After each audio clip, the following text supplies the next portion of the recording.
a drama plays out. Two hyena cubs, born in rival territories, struggle to survive as their clans wage war.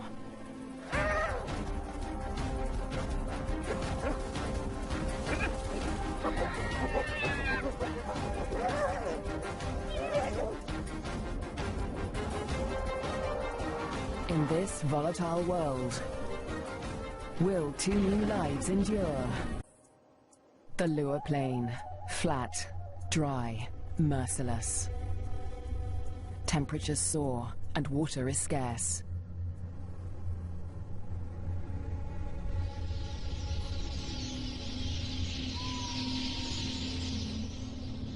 When the rains come, a wildebeest migration will flood into Lua Plain. But for now, only a few hardy adults stir the dust. Yet in this barren landscape, one of Africa's most underestimated predators has risen to greatness: the spotted hyena. Spotted hyenas are extraordinary survivors. Their powerful jaws crush through bone, and their cast-iron stomachs digest even rotting meat. Yet in many regions, these bone crushers hunt far more often than they scavenge. Female spotted hyenas are remarkable amongst mammals. They are larger, stronger, and fiercer than male hyenas. And they have the most male-like sexual organs of any female mammal. This bizarrely elongated organ was once thought to be a product of high testosterone levels in the womb, but today it continues to mystify scientists. The female hyenas govern the clans, led by all-powerful matriarchs. Neighboring clans are sworn enemies, and territorial trespassers are often viciously attacked. This story begins in Zambia, in the Lua Plain National Park, where spotted hyenas reign as the top predators. In the heart of the park is a thriving hyena clan. The clan's leader, the matriarch, lures her youngest cub from a burrow. It's a tiny female named Nasanta, and today the little cub meets her clan for the first time. For 2 weeks, the newborn lay hidden in a burrow away from this main den, but now she is old enough to join the clan. Nasanta raises her leg in the typical hyena greeting, allowing her clanmates to identify her distinctive scent. The clan will recognize her by this smell, and she in turn must learn to recognize theirs.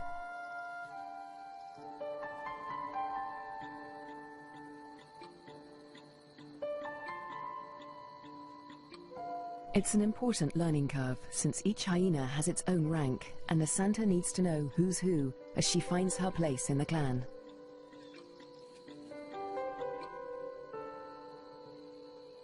Fortunately, when it comes to rank, Nasanta has a head start. She and her twin sister get more than just milk from their mother.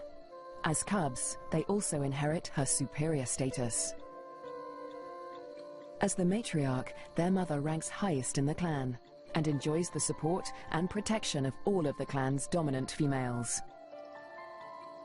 Nobody dares to confront her or her cubs. But not all hyenas live such charmed lives. 4 kilometers to the southwest is another clan, Nasanta's clan's greatest rival. This clan abounds with cubs. Most are the offspring of the high-ranking females, but one among them is different. His name is Twambo, and he is the son of a low-ranking female.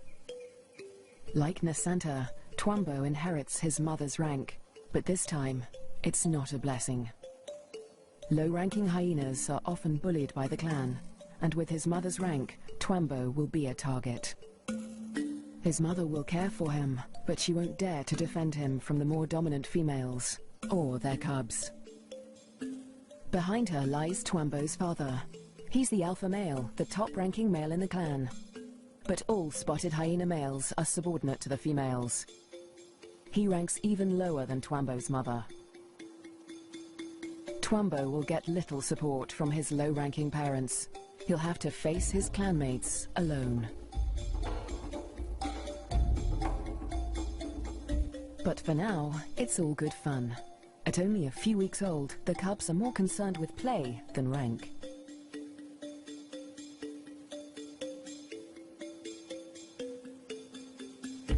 For Twambo, the worst is yet to come.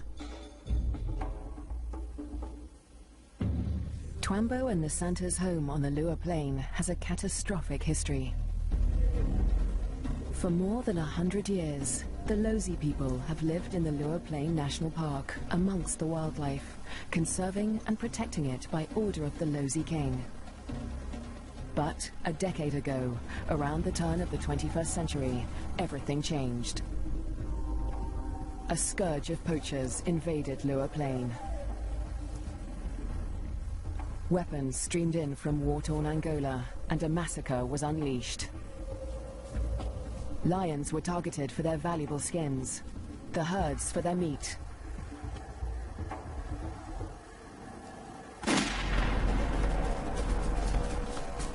Death swept across the plains. Thousands were slaughtered.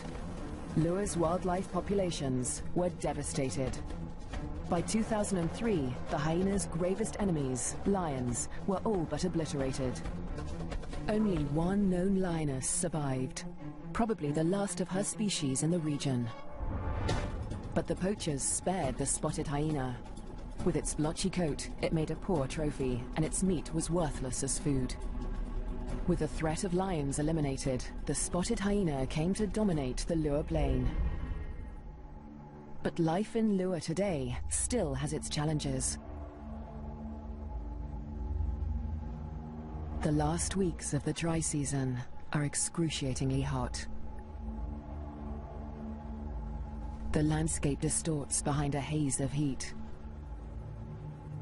But today, Twambo's mother senses a change.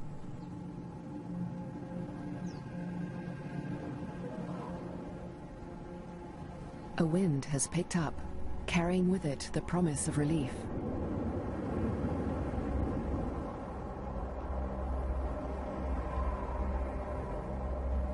A storm approaches.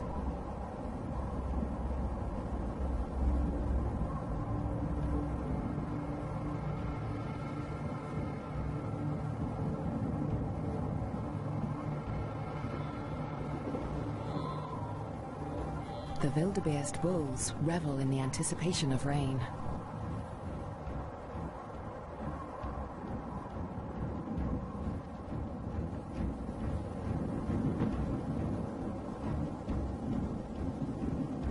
But this storm harbors a deadly threat.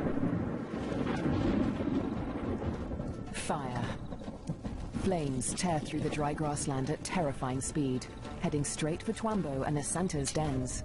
The cubs are too small to outrun the blaze. If the fire reaches the den, they could suffocate in the heat and smoke.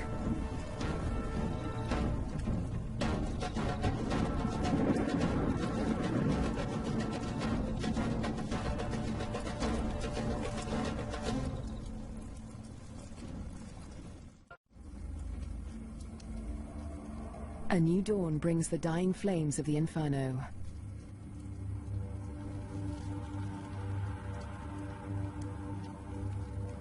The blaze scorched the land around Nasanta's den before the wind turned it away. The cubs are safe, but they look out on a desolate landscape.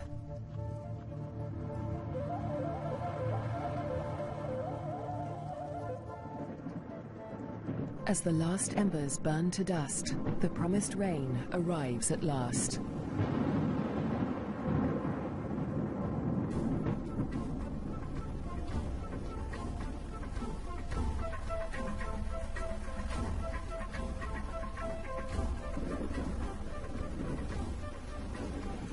The cool downpour provides long-awaited relief from the heat and brings about a spectacular phenomenon on the plain.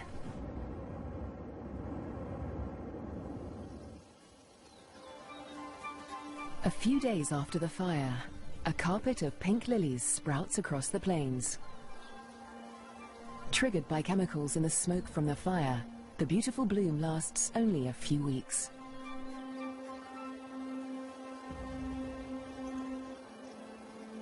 In the meantime, Nasanta's mother, the matriarch, needs to find food.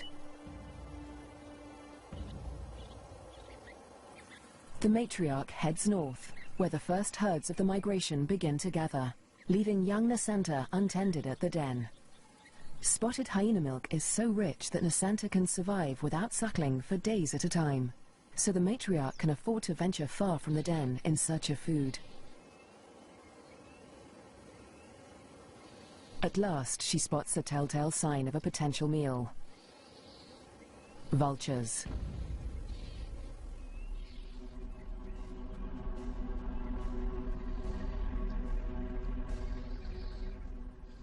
Her suspicions are soon confirmed. A wildebeest bull lies injured in the grass. The matriarch is the first hyena on the scene, but she is not the only predator. This bull is the victim of the last lioness in Lower Plain. The matriarch tries to move in on the bull, but she's unnerved by the lioness. A conflict with the big cat could be fatal. The hyena keeps her distance as the bull quietly dies, not willing to provoke a conflict while the lioness remains nearby.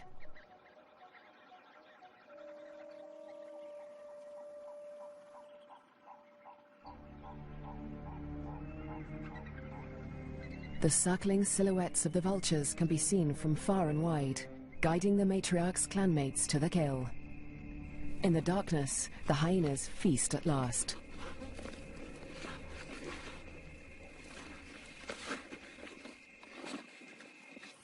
At daybreak, Nasanta's mother and her clanmates return to their den.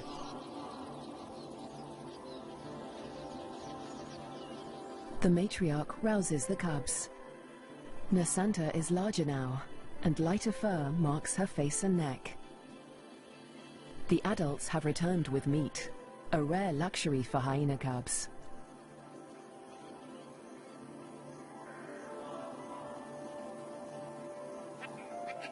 It's the highest-ranking cubs that commandeer the scrap.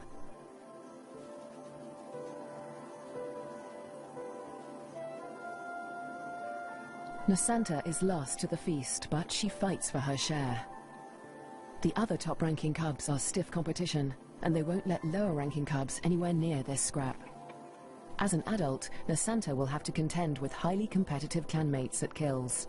She must learn to eat fast or lose out, since a clan can reduce a carcass to scraps in less than 20 minutes.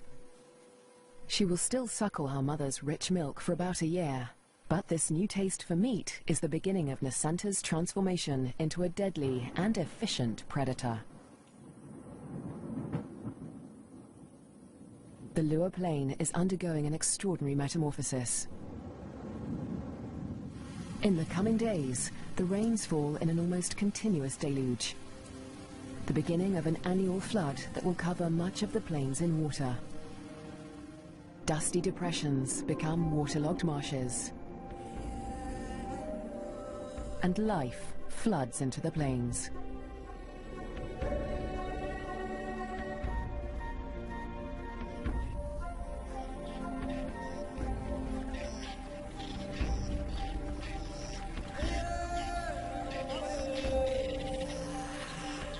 At last, the migration arrives.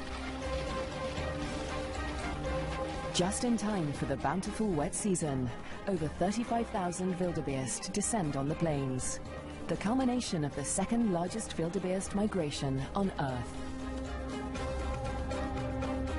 Most of the cows are pregnant, and in the next few weeks, all of them will give birth.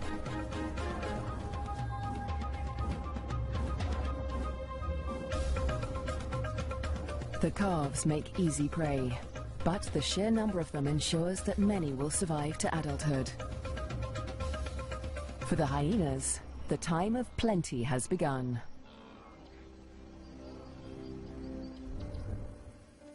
Meanwhile, at the den to the north, Nasanta is finding her place in the clan.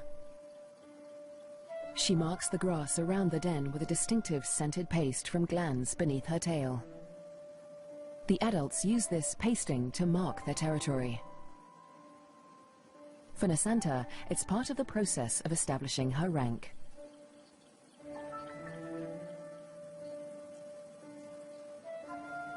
She is quickly learning to exert the status she inherited from her mother.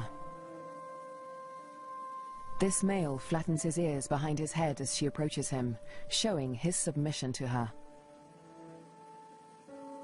Nasanta lifts her leg in the typical hyena greeting, allowing him to recognize her distinctive scent. Most of the adult males here are immigrants from other clans who joined Nasanta's clan to find a mate. They forfeited the rank they inherited from their mothers when they left their own clans, falling instantly to the bottom of the hyena hierarchy.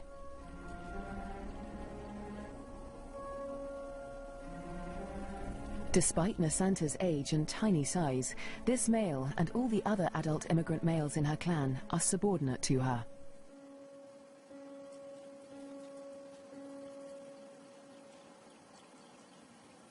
The tiny cub holds such sway because her mother backs her up. The matriarch often comes to Nasanta's defense, attacking low-ranking hyenas to reinforce her tiny cub status. The male is now in a precarious position. He must show absolute submission if he is to avoid an attack. Nasanta follows her mother's example, sniffing the male's genitalia. He bows and bobs his head to show his subservience.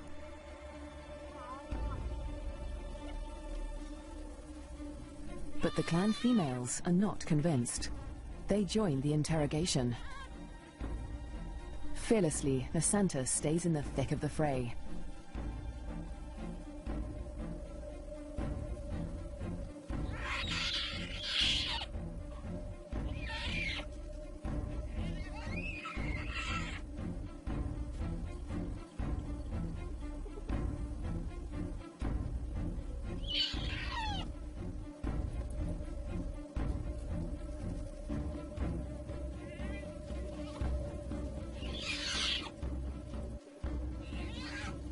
The other cubs are jumpy, but Nasanta seems fearless.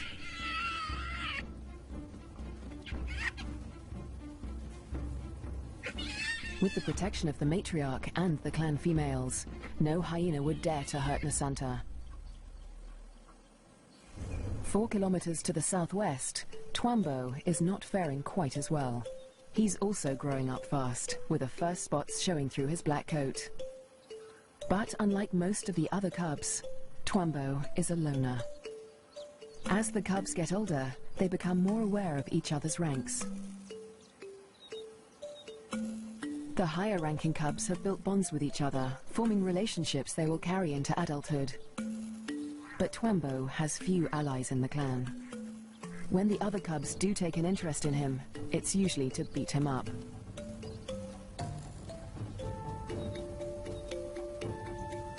The older the cubs get, the more they pick on little Twambo.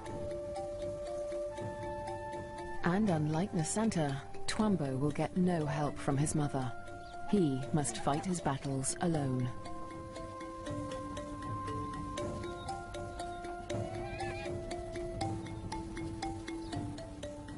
In the meantime, Twambo's mother has other things in mind. It's time to leave the cubs to hunt. There are many mouths to feed. The clan needs a big kill. Tonight, the hyenas will hunt as a pack.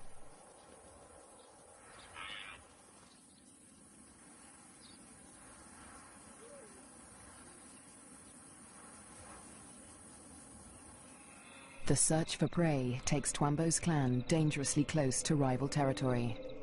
They are right on the border of Nasanta's clan's hunting ground. Clans are viciously territorial.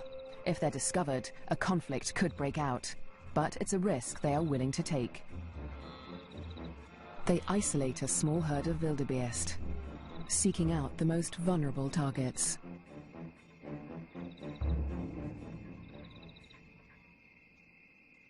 The clan charges the herd.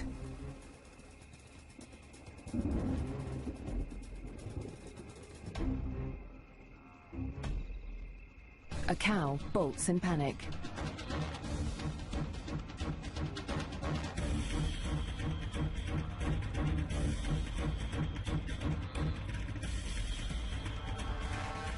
A calf is separated from the herd.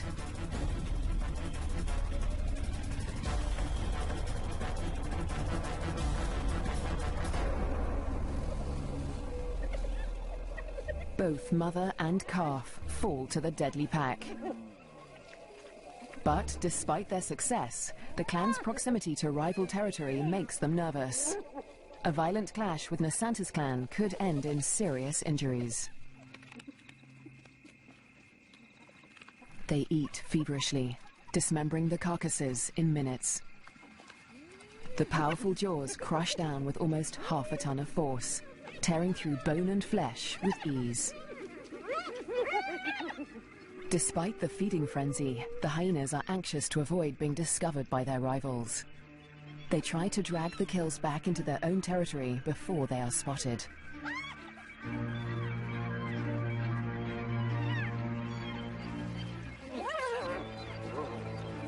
The move comes too late. A territorial patrol from Nasanta's clan has come to investigate.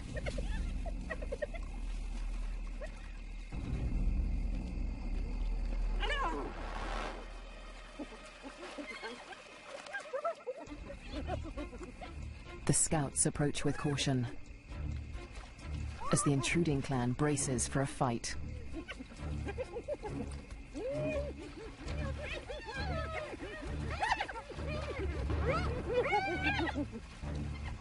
Tensions are high on both fronts.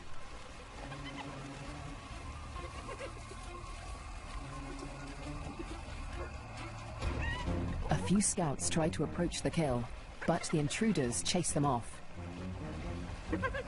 The scouts are grossly outnumbered. They won't win this fight alone, so they retreat. But this battle isn't over yet. The scouts will return with reinforcements.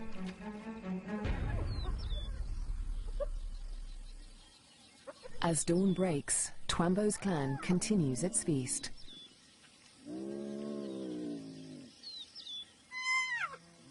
Lulled into false security, they hold their position, still precariously close to enemy territory.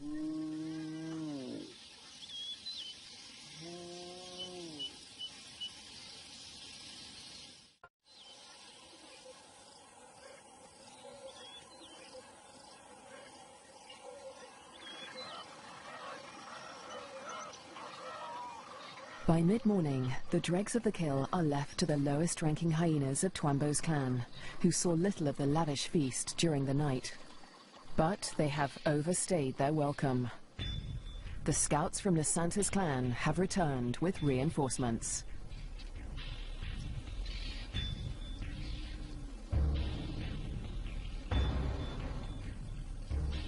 This territorial infringement will not be taken lightly.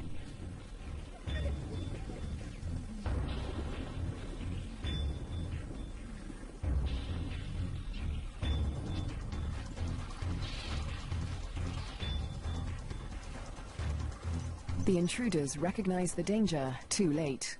The full force of Nasanta's clan is upon them.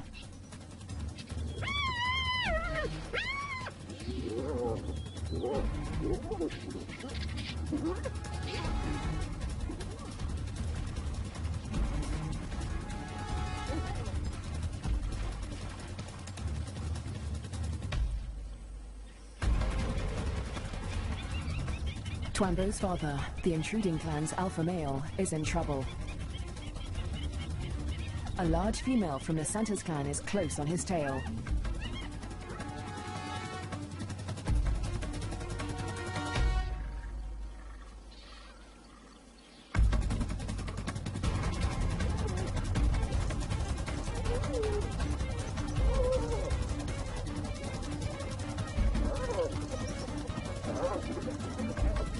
He is cornered.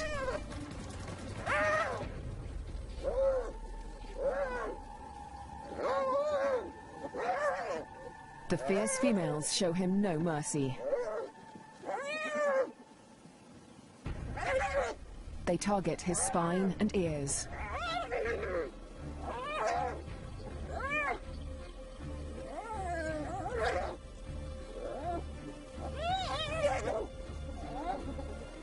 This is a fight for his life.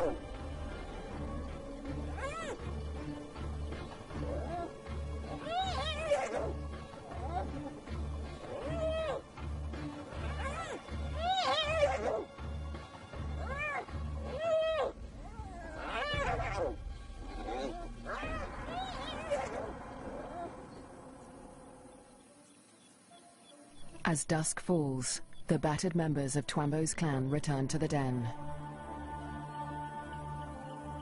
Many are wounded, but only one is missing: Twambo's father.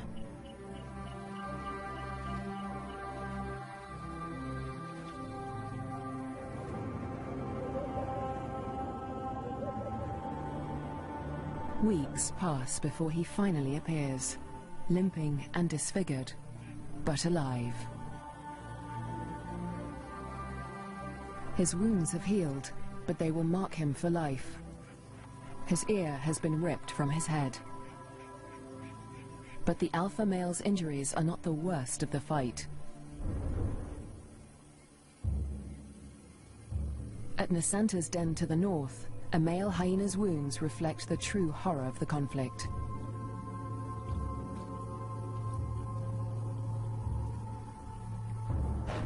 His nose and lips have been ripped from his face, healing into a permanent snarl. Next to humans, hyenas are probably one of the most fatally aggressive animals on Earth. One day, Twambo will have to breach this deadly territorial rivalry when he leaves to find a mate in a new clan.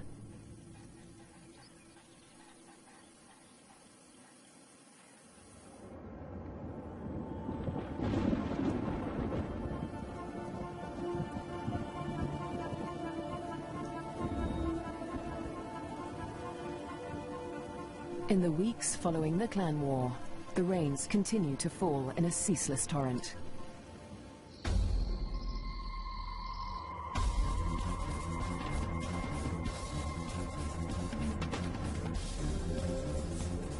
Rising waters swallow vast tracts of land.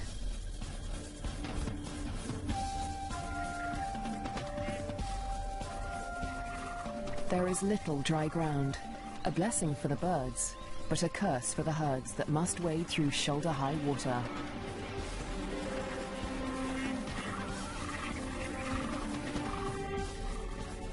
The flooding encroaches fast on Twambo's den. The adult hyenas seem to enjoy the quagmire, using it as a pantry in which to store scraps for future meals. But the cubs cannot swim as well as their parents. If the waters reach the den, they could drown. For now, the den is still dry, and Twambo and his clanmates are safe. Twambo is starting to look more like the adult hyenas. His once black coat is now a spotty mane of brown fur, and he has more than doubled in size. But his low rank remains a problem. Even the smallest cubs still actively pick on him.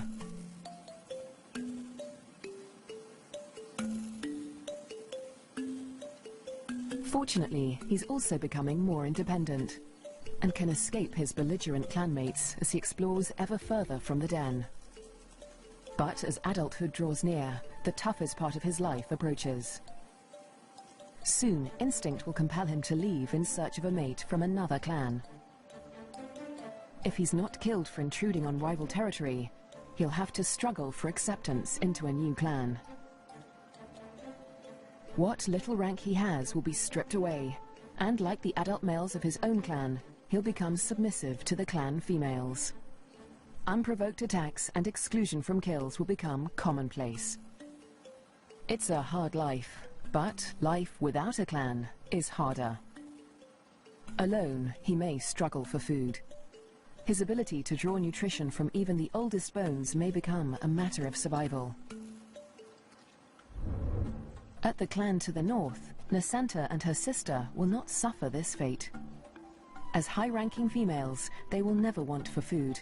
In fact, unlike Twambo, they will often be the first to feed at kills.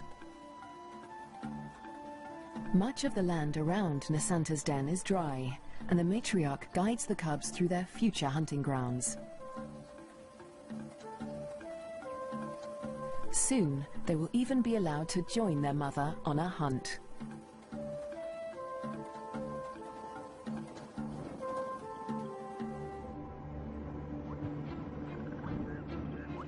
At nightfall, the rains begin anew. Catfish squirm through the flooded Lua Plain as the waters rise ever higher. If the flood reaches Twambo's den, it could change everything for his clan.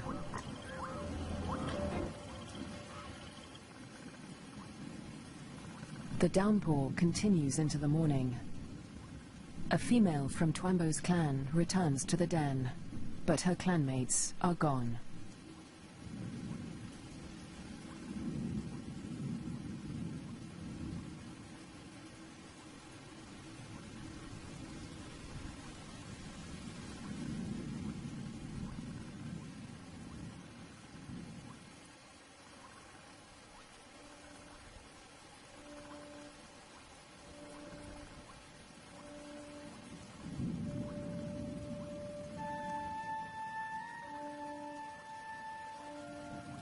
The burrows lie empty.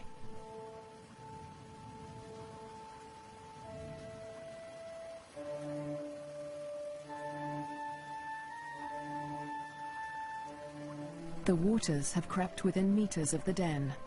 They are dangerously high. The cubs lack the size and strength to swim to safety and could easily drown in the deep waters.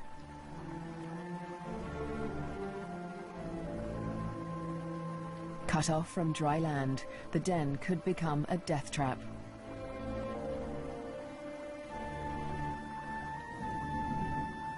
The matriarch must have led the cubs out in the night before the waters reached the den.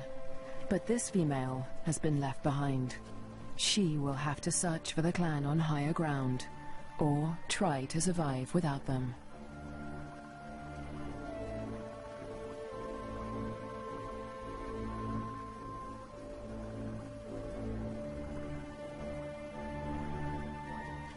Was Twambo with the other cubs when they left?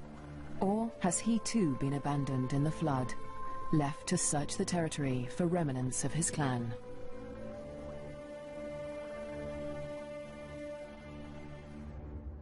Years pass, and the fates of Twambo and his clan remain uncertain. Dry seasons come and go, and each year the plains flood anew. Nasanta continues to flourish as she grows into a high-ranking adult. But today, something unexpected happens. A stranger appears, a hyena foreign to Nasanta's clan. It's Twambo. He survived the floods and has grown to adulthood. He's on his own now, searching for a mate and a new clan. He's been drawn here by the scent of a female in season. That female is Nasanta, and Twambo gets her attention. He's an intruder in her territory, but she doesn't attack him. She'd rather claim him as a mate. New genes in the clan are a valuable asset, and nomadic males are often favored as mates over resident males. With Nasanta's approval, Twambo's intrusion is allowed by the clan, for now. But there is one hyena that disapproves of the match. He is a high-ranking male from Nasanta's clan, and his hopes for mating with Nasanta have been dashed for now by Twambo's unexpected appearance. The pair retreat to avoid a conflict, but the scorned male follows them, intent on challenging Twambo for mating rights. A long-distance chase begins.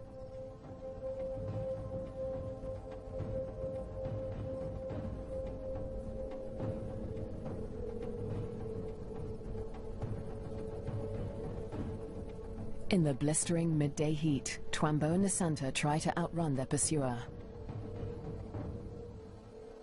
But the male hyena won't give up. After a marathon chase, Twambo and Nasanta mate at last. But in seconds, the competing male catches up. He's still desperate to mate, but he will have to get past Twambo first. Mating is no simple task for spotted hyenas. Because of Nasanta's male-like genitalia, it takes much maneuvering for Twambo to cover her successfully. Without her consent, no male can force her to mate. But that doesn't stop the scorned male from trying. He attempts to mount Nasanta from behind Twambo.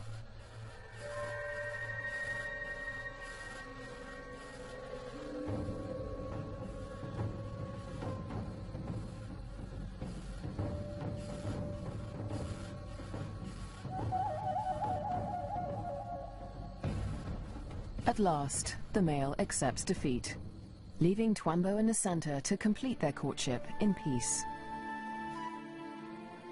But when the mating ends, so too does the clan's tolerance for Twambo. He must still gain acceptance into Nasanta's clan.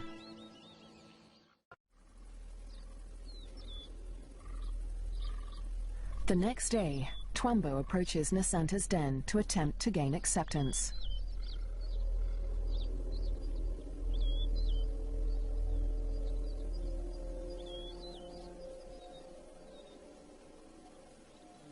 The dominant females immediately investigate the stranger. Twambo flattens his ears and bows his head to show his submission. But it's not enough for them.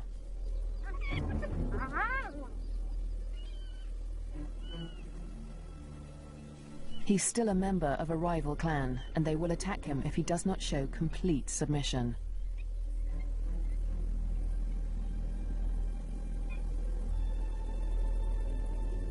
In order to gain acceptance into the clan, Twambo must also win the favor of the matriarch, Nasanta's mother. She is nursing a new litter of cubs, and she'll protect them at all costs, especially from strangers like Twambo.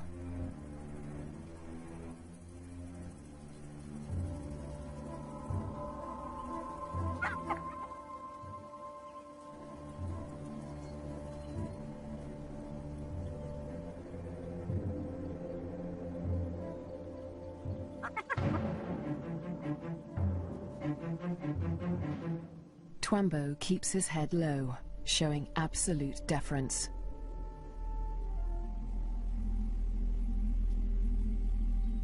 The tactic works. The matriarch relents.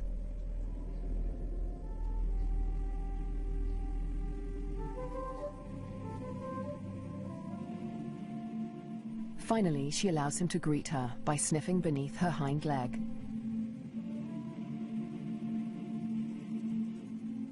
He does the same to her cubs, who will rank above him in this clan.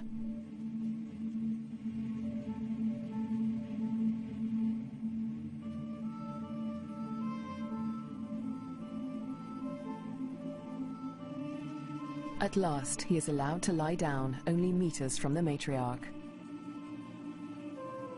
It seems that Twambo has been accepted into Nasanta's clan.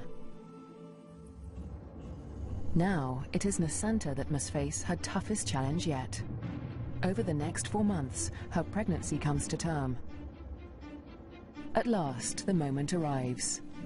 She sits at the entrance to a solitary burrow, where only days before, she survived an excruciating birth. Because of her unusual male-like genitalia, a female-spotted hyena's first birth is always extraordinarily painful. Stillbirths are common, but Nasanta's one tiny female cub survived. Like her parents, Twambo and Nasanta, this cub will have to endure life on the lower plane.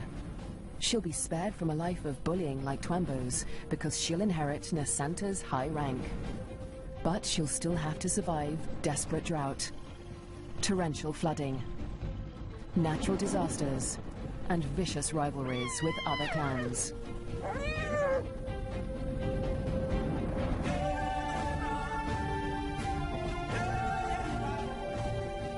She'll have to learn what it takes to become a bone crusher queen.